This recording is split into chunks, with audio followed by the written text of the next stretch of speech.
So we're learning about cucumbers. You get your seed from the cucumber shop. Now you want to grow them. Let's go over the basics of growing cucumbers. I grow probably about a dozen or so melons as cucumbers and also regular cucumbers. And so I'll put this all together. If you want to grow anything that's cucumber-ish, then this is just a basic quick guide for that. They come in so many different colors, textures. You can grow them in a little cooler climates, a little hotter climates. And so the more you get into it, the more you'll actually enjoy it.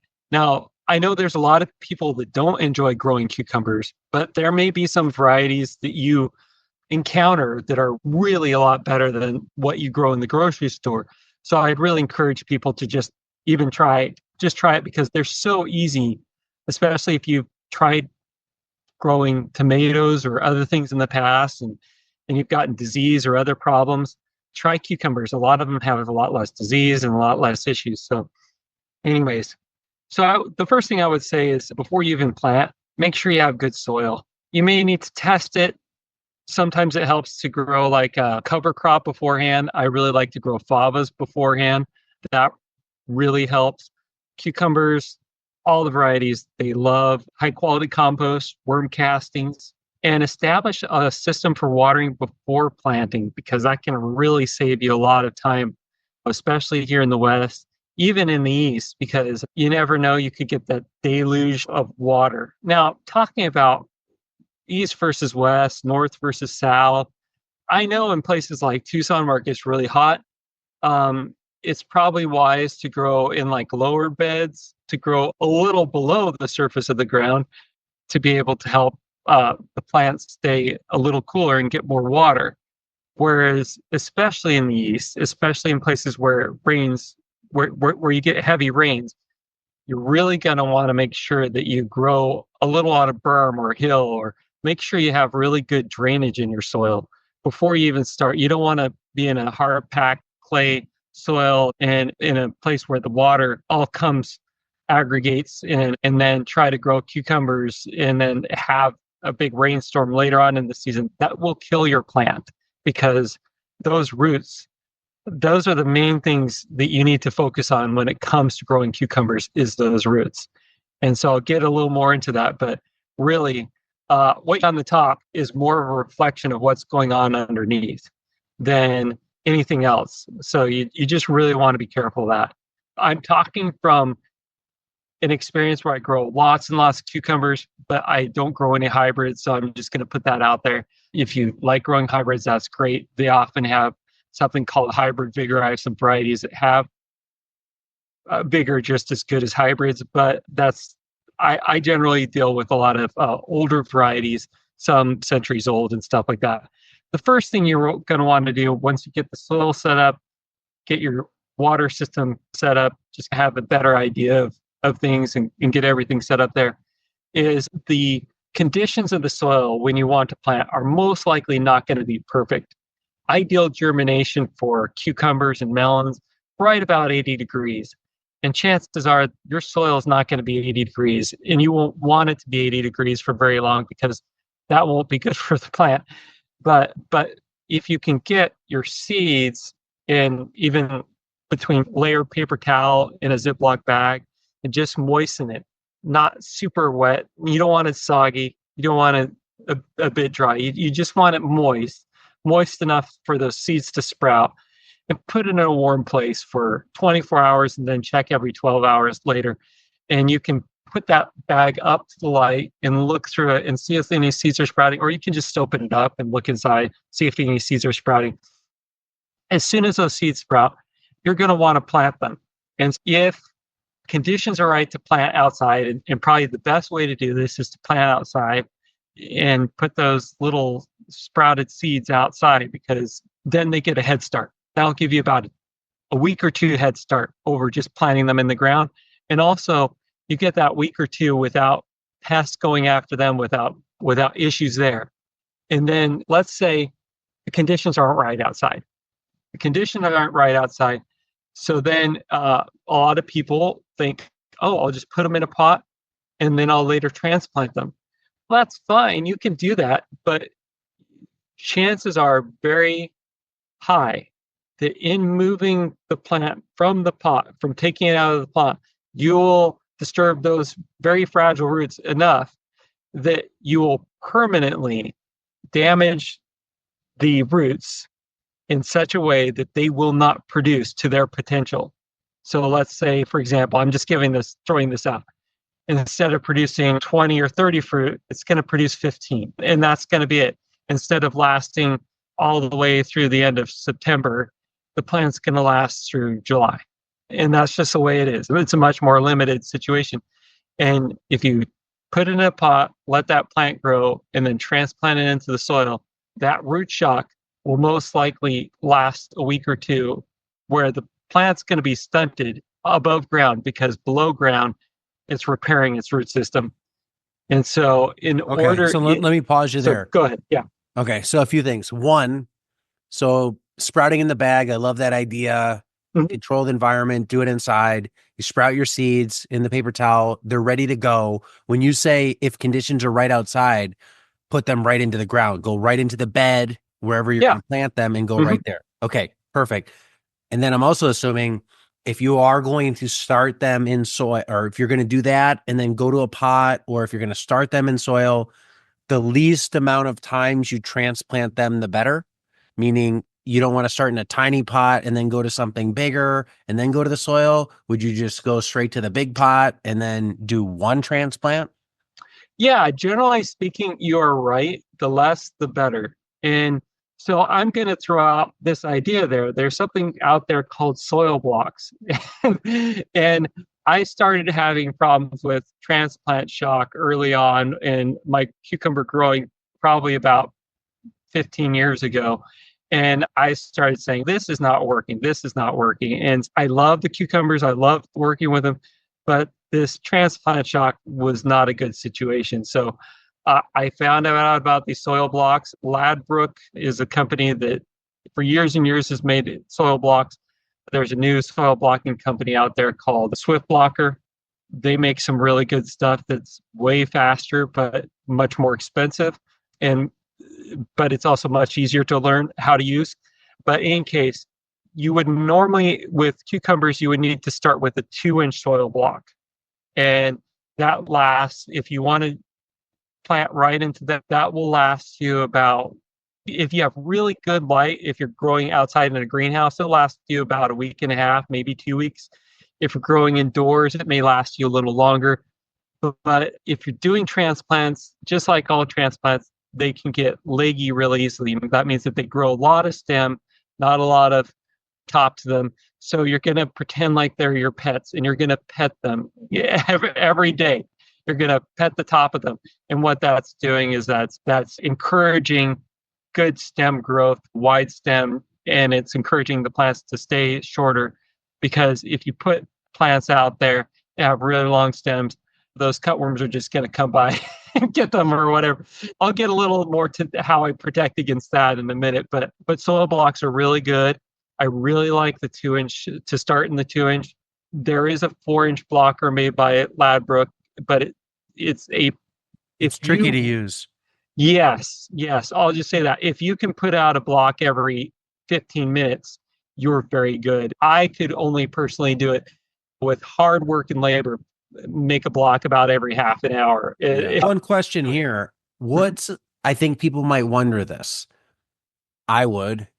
What is a sign of transplant shock after doing this? Is there anything visibly that you could notice to say, I'm experiencing this problem, where you're not noticing it 2 months later, you're noticing it fairly quick? Yeah. You put the plants out there. Normally, tomato plants or other plants you put out there, they keep growing.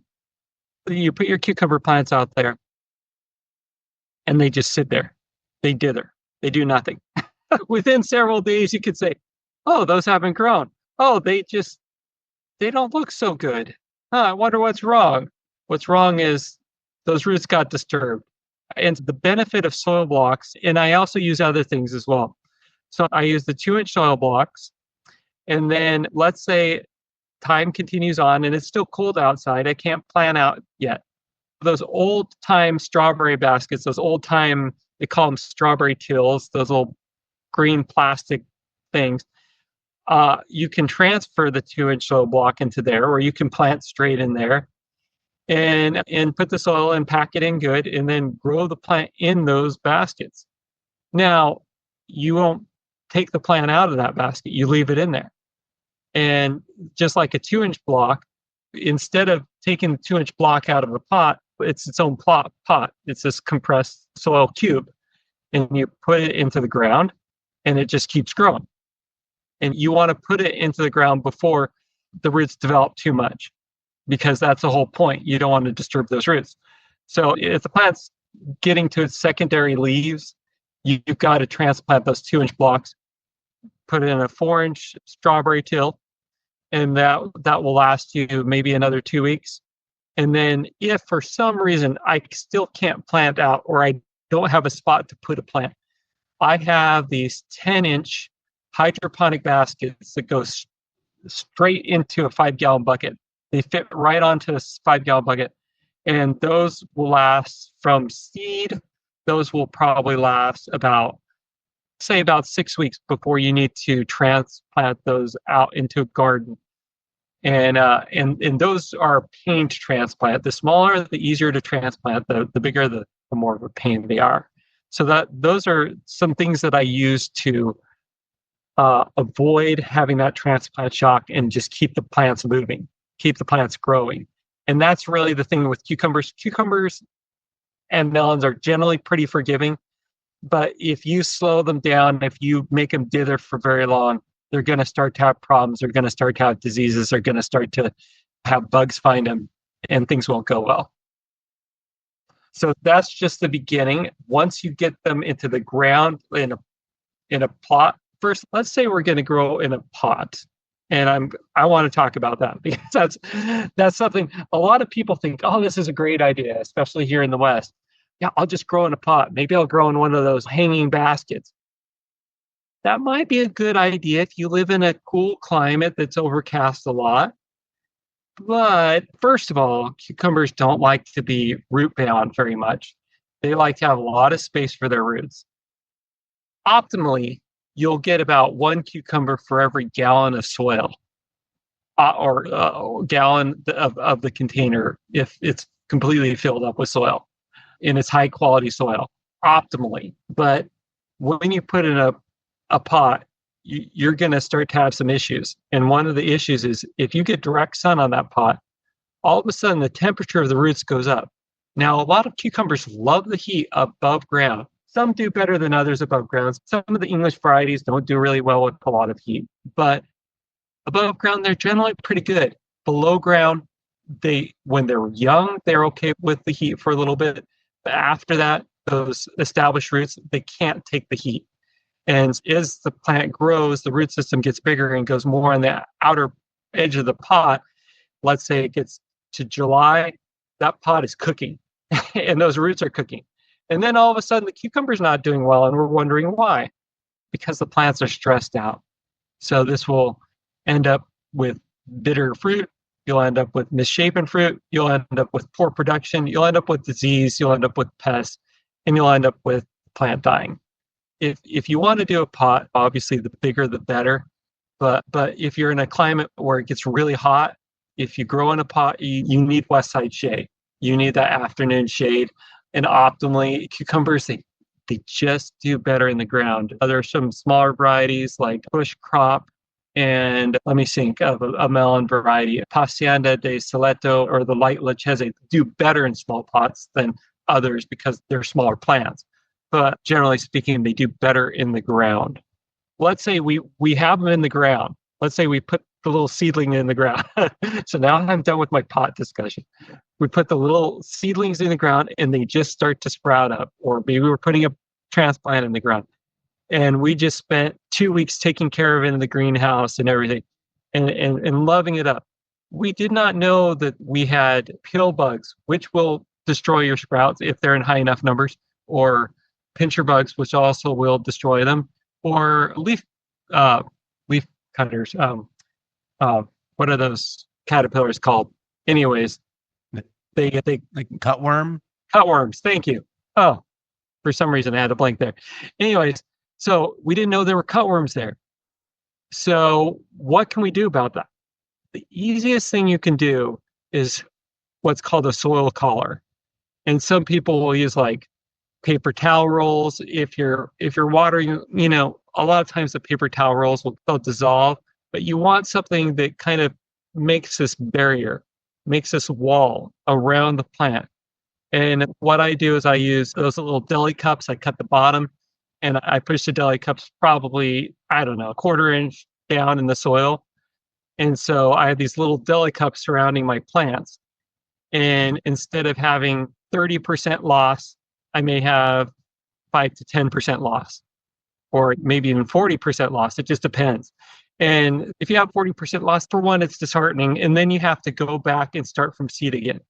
And you may have a variety that you were hoping would be 2 or 3 weeks along, and then you've got to replant, which if you want a long season of crop, that's fine. But for me, I like to switch it up. I like to have one variety. I grow multiple varieties in 1 year. And so I like to have one variety, have that variety finish up, and then grow my second variety. But most people would prefer for their plants not to get destroyed by bugs or critters, or even it's even helped a little with squirrels, because squirrels don't like digging under them as much as they like to dig under with just nice light soil. Another thing you can use that's organic and good for the planet is just a pitfall trap. That's like a bottle or a can or something where you dig a hole in the soil, and then you put the bottle or can right to where the top of it is at soil level. You fill it back in, and then the little critters at night, they'll go over that, and then they'll fall on it, and then you can either give that to the birds or whatever. Or here's the nice thing we should all do. We should transport those critters somewhere else. And I've done that a lot of times. You can put them back into your compost, where they'll do a lot of good, especially the pill bugs. I have a lot of pill bug issues because I do a lot of cool compost. And so I transfer that cool compost to my garden. And then all of a sudden, I've got thousands of pill bugs in my garden. In order to keep those loving, beautiful, cute pill bugs from destroying your plants, it may be a good idea to relocate them. And using a pitfall trap is one way you can do that. So that's just the beginning. So that's the guide up to getting your plants just a little small. And then once you get past that, then let's say you may want to space your plants a little close, because you'll have loss, you'll have things die. And you might see something that looks a little off. Maybe the plant's not growing very well, or this or that. Pulling out those small plants, especially if you overcrowd them, is a really good thing. You don't want to keep things overcrowded for very long. If the leaves are overlapping and the plants are small, you need to get them out of there. You don't want to overcrowd them. They don't like that, because that's just a recipe for disease and problems later on. You need to give them space. So I generally plant mine 18 to 24 inches apart. Obviously, if I know I'm going to trellis them, I can space them a little closer. You can use multiple things for trellis. I happen to use heavy gauge tomato cages that I can get from the local hardware store. If I put cages in, I just let the plants grow. And as they grow, I push them towards the middle and let them just grow up. Watering. When you water, even if you set up your system, you don't want to overhead water, because water on the leaves, especially when it's hot, can cause disease issues. You want to water when it's cool in the evening or early in the morning. That's the best time to water to keep from having those diseases. What else? Let's see here. I did a study and found out that it's real easy to waterlog the roots. And so you definitely want to keep from ever soaking wherever you're growing. You want to keep it moist, but not waterlogged ever. If you overwater once, plants are generally forgiving.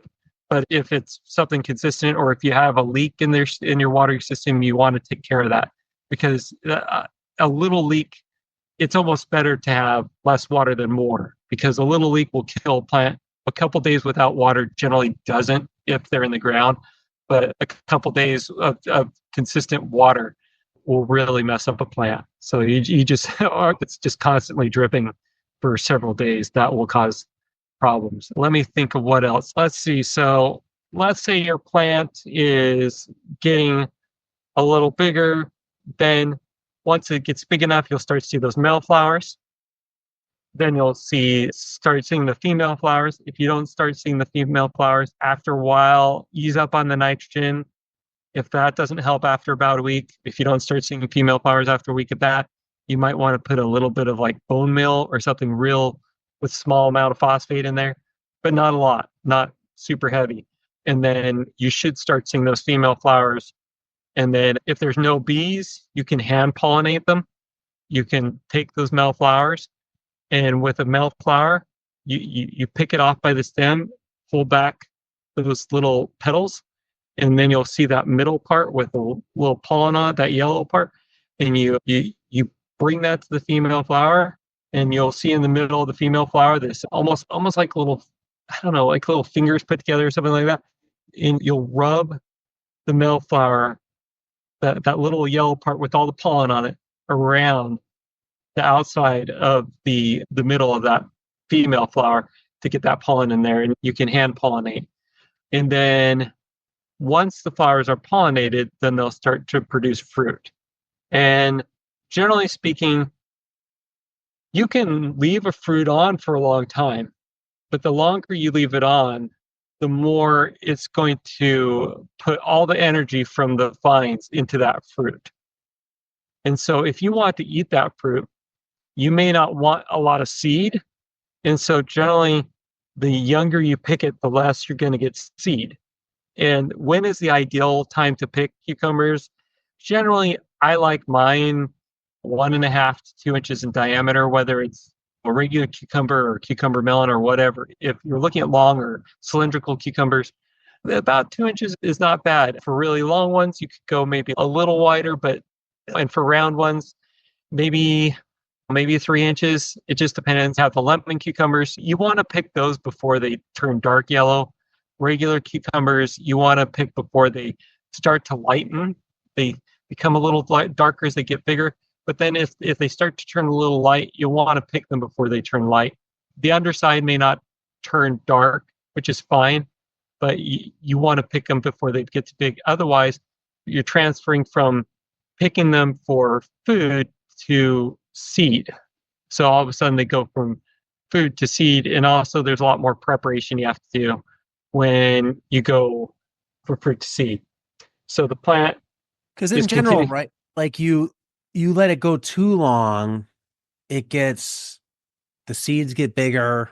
Mm-hmm. It gets like tougher. It's just Yeah, the less. fruit gets tougher, Yeah. and it could also become bitter as well. Some varieties get bitter as they start to actually set seed, and the plant's just, it wants to produce that seed. So once some plants get to the seed setting stage, they'll die down because they've done what they need to do. So let's say you're on your first cucumber, you're gone for several weeks, you only get a couple cucumbers because they put all their energy into those first couple fruits, and then the plant dies. Now, it depends on the variety. Some varieties of cucumber or melon can produce a lot of fruit with seed without going downhill, but those are generally ones that take longer to even get to the fruiting stage.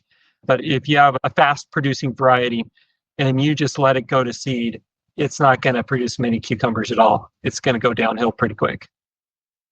When you're growing them in your scale, your context, are you just letting them grow across the ground, or are you growing them up something? How are you supporting them, or is the ground just supporting them?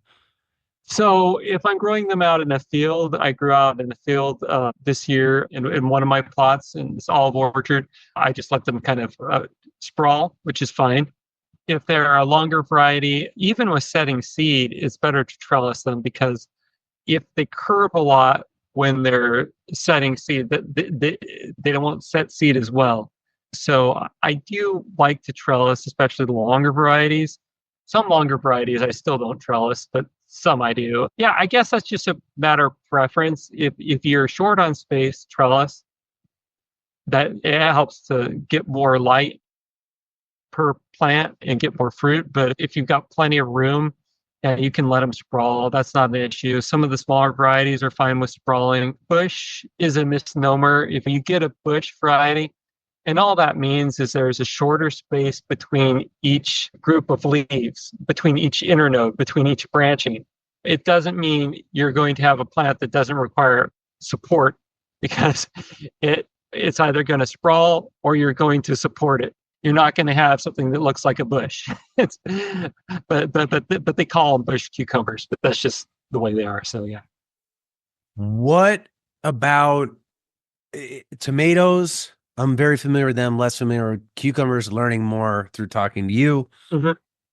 Tomatoes is a vine. As it grows taller, the fruit grows closer to the tip. So your first fruit sets at the base of the plant, and then fruit goes up. You're never going to get fruit going back down. Is a cucumber the same, that the fruit gets further and further away from the base of the plant as it sets?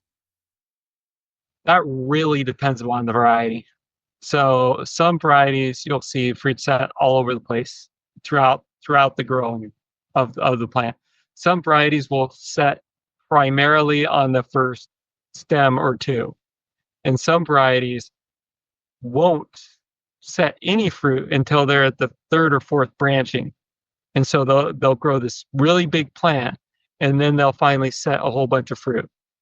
So it really depends upon the variety. My melons that are grown as cucumbers, I have some that grow similar to zucchini. So you'll have, the plant will be about a foot or two in diameter, and it will set this big cluster of fruit in the center of the plant, in that crown of the plant. And then after you harvest that, then it will set on the secondary vines. And then after that, it'll just continue to set. It may go back to some more of the main vine later on, but generally speaking, with those ones, it generally tends to go out over time. With regular cucumbers, yeah, it just depends. But generally speaking, over time, yes, they do end up going to the secondary or tertiary vines over time. Yeah. What about fertilization post transplant? Are you doing any of that, or are you just going off the idea that I'll set my soil up right from the beginning? The plants are relatively short-lived, so you're not doing any sort of fertilization while it's growing or foliar feeding or any of that stuff, which has been your experience or your practice that you use? Yeah. So for me, I have to be really careful because I harvest fruit from many different gardens, and then I compost it in my backyard. I keep disease out like crazy. So there's not a lot of disease in there, but what there is a lot of phosphate. So with me, I just have to be really careful not to add too much of my compost to anything at one time, because I've got a lot of fruit in my compost. If you compost long enough, and if you grow long enough, and if you're growing cover crops over the winter, like I do here, it's almost like sometimes adding fertilizer only negatively affects your plants because your soil is so rich and so fertile. But that's a process. So I would, generally speaking, every year you're going to need some form of nitrogen, and you just have to be careful when you put in phosphate and potassium, just to put in just as much as you need. Don't overdo it, because it's easy to overdo it, and then it's hard, especially for those that are non-water soluble, to get those out of the soil. Yeah, that's what I'll say. I may look at my garden and say, oh, it looks like so maybe that plant needs a little more oomph, and so I'll get some worm castings and I'll throw that on there, or some really high quality compost that I got from a local place, and I'll put that on there. But that's about all the fertilization that I need. I just build up my soil over time, that my compost gives the plant what it needs to when it needs to. This, I will say, you have to be careful, especially if you're an organic gardener, is once the plants start to set fruit, if they've got a reserve and they're working with that microbacteria to produce the fruit, if you break that cycle by adding some fertilizer, adding some high nitrogen, especially water soluble stuff, you may likely get disease, because if you have too much fertilizer, something's got to eat it. And you may get disease because if the plant's not able to uptake the fertilizer fast enough, then something else will. And that's something else, maybe a bacteria that you don't want. And so you just have to be smart. Now, if you're a conventional gardener, you can do your thing however you want. I'm not going to speak to that, Yeah. but I garden organically, and so that's what I'll speak to. What about thoughts on temperature? You're in Northern California. I'm in Southern California. It gets hot here. It gets hot in many parts of the country over the summer for people growing cucumbers. Cucumbers will not set fruit above 90. They'll drop blossoms. Do you do any sort of shade cloth, anything like that to help cut the temperatures, or you just go with the season? Well, say this, Diego. So when I people would pamper their tomato plants, they put shade cloth over it. They do 1/3 of the time I could get them to grow. 2/3 of the time I get some disease that would wipe everything out. Not because I'd done anything wrong. But with cucumbers, they're generally less of a disease issue. But what I will say is it depends on the variety. A lot of Asian varieties can take the heat. If you're looking at heirloom slicers, heirloom American varieties, heirloom European varieties, chances are they're going to become bitter in the heat, or they once the heat sets in, they're going to stop altogether. And so that's really not what you'd like. There's a lot of alternatives, melons grown as cucumbers, some Middle Eastern varieties, some Asian varieties are a lot better at continuing to produce through the heat, because why would you want to waste that time? And also, why would you want to? The more sun you have, that produces more fruit. You need full sun for that fruit, and you need a long day to produce fruit for cucumbers. And so, why restrict yourself? That's my whole viewpoint on it. Got it. So choose a variety that can take the heat and just go with it and see how it responds. You don't want to pamper them. You don't want to have to change their diapers, is how I look at it. That covers all the steps for growing cucumbers for beginners, gardeners. I think there's a lot that I learned in there. So hopefully people can take this, put it to use, get some seeds from you at Cucumber Shop and plant them this coming spring and enjoy a lot of great cucumbers this summer.